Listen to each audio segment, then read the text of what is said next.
పార్వతీపురం మన్యం జిల్లా చలమవలస గ్రామంలో పార్థసారథి చనిపోయాడు. అనకాపల్లి జిల్లా అచ్యుతాపురంలోని ఎసెన్షియా పరిశ్రమలో రియాక్టర్ పేలి ఘటనలో పార్థసారథి మరణించారు.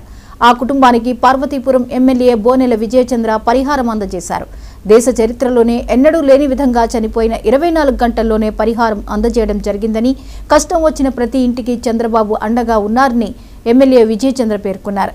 సీఎం చంద్రబాబు ₹1 కోటి పరిహారం అందజేయడం హర్షించదగ్గ విషయమని ఎమ్మెల్యే కొనియాడారు.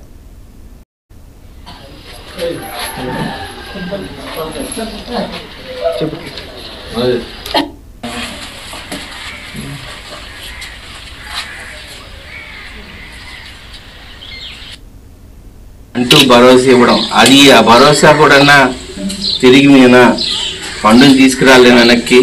కానీ మీకు తోడుగా ఉన్నాం, మీ కుటుంబానికి ఎప్పుడు ఉన్నాం, మీరందరూ అధైర్యపడవద్దునని చంద్రబాబు నాయుడు గారు ఏమైతే మాట ఇచ్చారో ఆ మాట 24 గంటల లోపునే మీ కుటుంబాలకి మా వరకు ఏదైతే చేతనైన సాయం ఉంటుందో ₹1 కోటి మీ ఇంటికి ఇవ్వడం జరిగింది.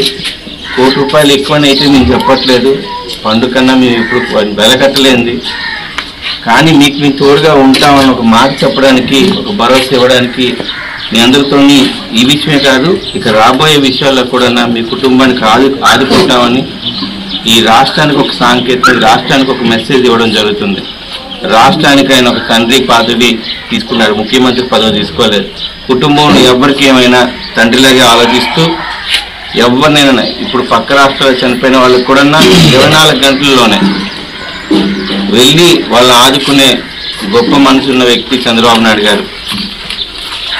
ఇంత ఈ బాధ టైంలో కూడా మీ అందరితో ఉండడం, మేమందరూ ఉండడం కూడా జరుగుతుంది.